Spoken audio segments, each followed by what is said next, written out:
Hello class. For this week and next week, you're going to be looking at the continent of Africa and various issues that exist in Africa. We're going to look at genocide. Y'all started your web quest on child soldiers, and we're going to look at the AIDS epidemic in Africa. So what is genocide? Anything that's in red, you need to go ahead and copy down on your notes. Throughout this PowerPoint, the substitute will pause so you can copy it down on your notes. So keep in mind anything in red. So genocide means any of the following acts committed with intent to destroy in whole or in part a national, ethnical, racial, or religious group, as such as killing members of the group, causing serious bodily or mental harm to members of the group, deliberately inflicting on the group conditions of life calculated to bring about its physical destruction in whole or in part, opposing measures intended to prevent births within the group, forcibly transferring children of a group to another group.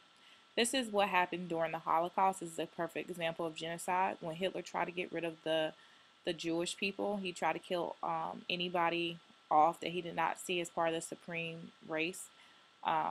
So again, that is genocide. You're just trying to get rid of one ethnic group to the point where they no longer exist on Earth, and that is wrong. It violates the human rights. So we're going to look at two genocides that took place in Africa. And one was Rwanda and the other place was Darfur. So between April and June of 1994, an estimated 800,000 Rwandans from the group known as the Tutsis were killed in the span of 100 days. And you'll see that when you watch the movie Hotel Rwanda. It's going to show those events. Going to Darfur, that began in 2003. The SMLA and Justice JM rebel group began fighting the government of Sudan, which they accused of oppressing Darfur's non-Arab population. The government responded to attacks by carrying out a campaign of ethnic cleansing against Darfur's non-Arabic.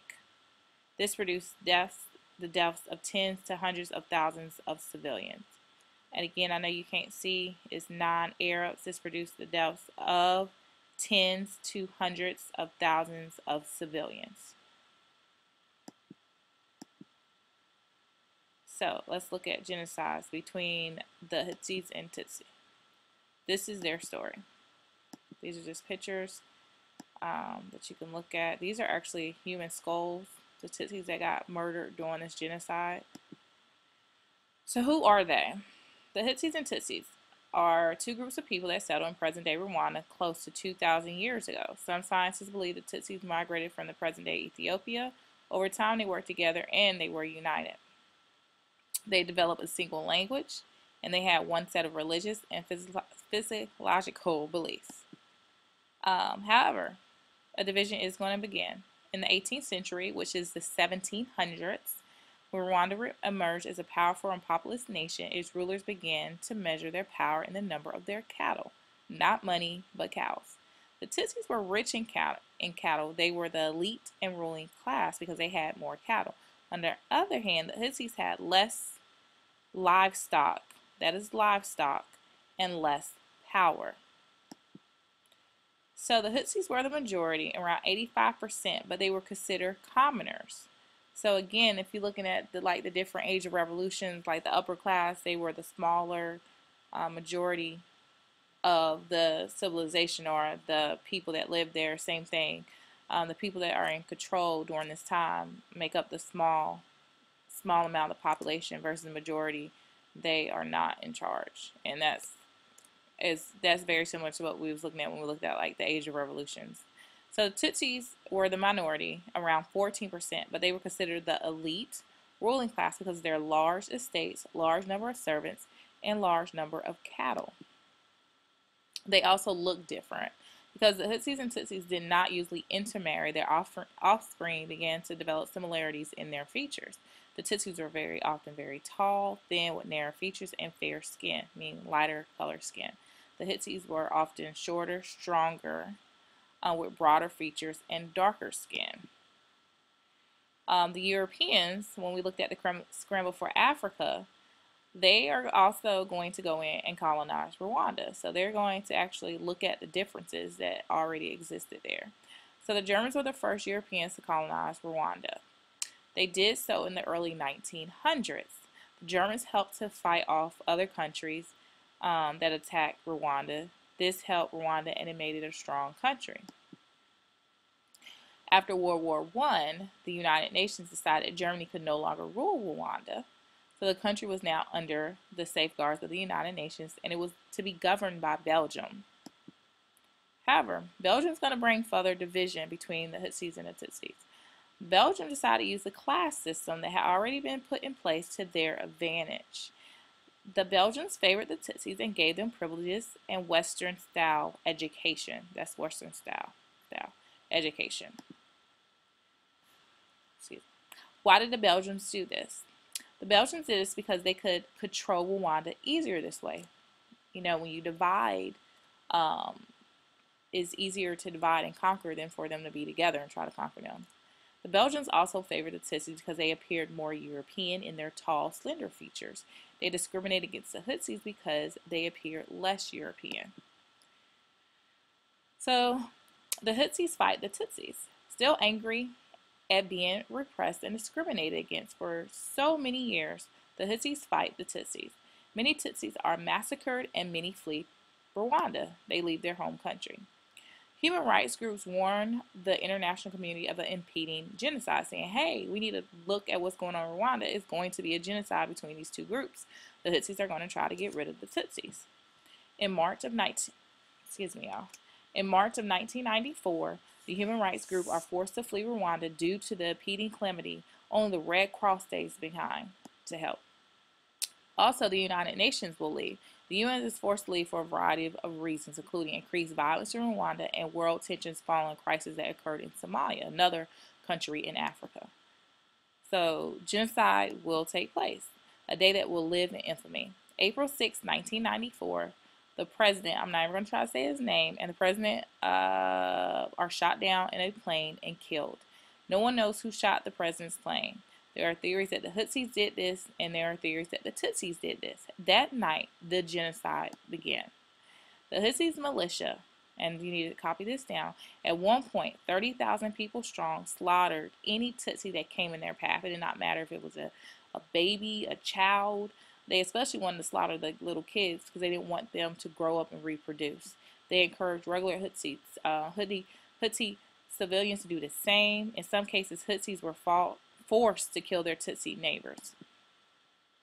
In the span of 100 days, an estimated 800,000 Tutsis were slaughtered. They were killed primarily with knives, machetes, and clubs. 100,000 of these were children. So where was everybody when all this was going on in the world? Well, while the genocide was going on, the world sat back and we just watched. No troops or aid was sent by the Americans or any other country. The victims were left screaming for help, but no one came. So how did it end? By July, the RPF, a Tutsi organization, captured the city of Kigali. The government collapsed and the RPF declared a ceasefire. As soon as it became apparent to the Hutsis that the Tutsis were victorious, close to 2 million fled to Zaire, now the Republic of Congo. And that's going to end the genocide in Rwanda. Let's look at Darfur. The history of conflict in the Sudan. Sudan border encompasses many ethnic and religious groups. In the north, you have the Arabs and the Muslims. In the south, you have Africans and Christians. In Darfur, you have African Muslim Fur, Masalit, and Sagwai tribes. Northern Sudan was constructed without ties to southern Sudan, and Darfur region wasn't annexed as a province of Sudan until 1916.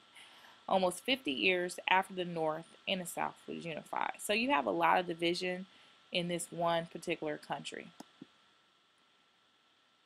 In 1956, Sudan is going to gain their independence from British rule. The civil war between North and South, there is going to become a civil war between the North and South. And again, it happened twice, 1955 to 1972, and then again in 1983 to 2002. The South Sudanese not represented in quarantine government. While oil was discovered in southern Sudan in the 1970s, the quarantine government demanded all of the oil reserves be funneled to the national government. They are, however, going to reach a peace agreement in 2003. So there is going to be a genocide that takes place in Darfur. You're going to have 450,000 dead from violence, famine, and disease, 2.5 million refugees and internal displaced persons.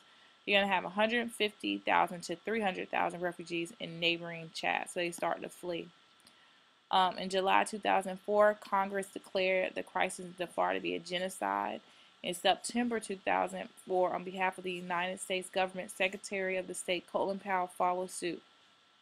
First time a genocide declared as such while in progress, so we actually are going to get involved. In February 2005, the U.S. led the UN to pass the first resolution to send a peacekeeping mission to Darfur.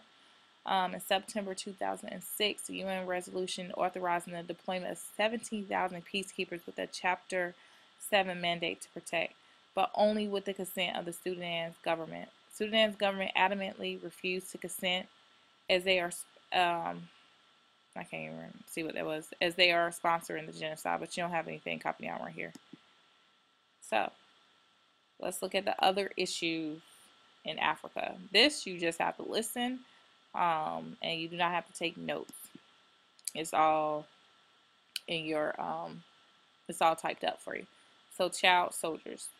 Child soldiers are any children under the age of 18 who are recruited by a state or non-state armed group and used as fighters, cooks, suicide bombers, human shields, messengers, spies, or for sexual purposes. In the last 15 years, the use of child soldiers has spread to almost every region of the world and every armed conflict.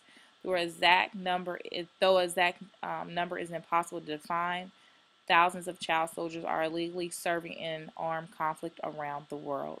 Some children are under the age of 10 when they are forced to serve. So right now, your age group, there are individuals in the world fighting as child soldiers. 2/3 of the states confirm that enrollment of soldiers under the age of 18 should be banned to prohibit forced child soldiers, as well as 16 and 17-year-old armed force volunteers. In the United States, we have the age of 18 and up, you can go into the military. Children who are poor, displaced from their families, have limited access to education, or live in a combat zone, are more likely to be forcibly recruited. Children who are not forced to be soldiers volunteer themselves because they feel societal pressure or are under the impression that volunteer will provide a form of income, food, and security, and will join the group. So some actually volunteer to join. In the last 2 years, 20 states have been reported to have child soldiers in government-affiliated, and non-state armed groups. Additionally, 40 states still have minimal age recruitment requirements under 18 years old. Girls make up an estimate 10 to 30% of child soldiers used for fighting and other purposes. They are especially vulnerable when it comes to sexual violence, unfortunately. A few of the countries who have reported use of child soldiers since 2011 are Afghanistan, Colombia, India, Iraq, Israel, Libya, Mali, Pakistan, Thailand, Sudan, Syria, and Yemen. So several countries use child soldiers for fighting. Despite a government agreement in the District of Chad to demobilize the recruitment of child soldiers, there were between 7,000 and 10,000 children under 18 serving in combat and fulfilling other purposes in 2007. The recruitment of child soldiers breaks several human rights laws. Children who have committed crimes as soldiers are looked upon more leniently. Crimes committed voluntarily are subject to justice under the International Juvenile Justice Standards. AIDS in Africa. You guys should know what HIV is. HIV turns into AIDS. And your notes explain the statistics.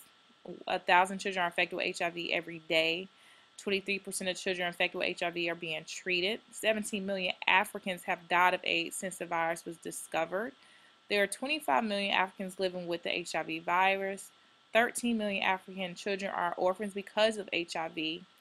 67% of people affected with HIV live in sub-Saharan Africa. 90% of children with HIV lives in sub-Saharan Africa, which is about 2 million. Only 11% of pregnant HIV-positive women in sub-Saharan Africa receive treatment to prevent spreading the virus to their child, so many are born with HIV already. HIV/AIDS is the cause of about 1 million deaths in Africa every year. HIV/AIDS has caused the life expectancy in sub-Saharan Africa to drop to 54.4 years, and in some countries less than 49 years old, as long as they live. Go ahead and read this last slide, and you'll do class activities to reinforce, and you'll watch movies to reinforce what we talked about in this PowerPoint. Thank you.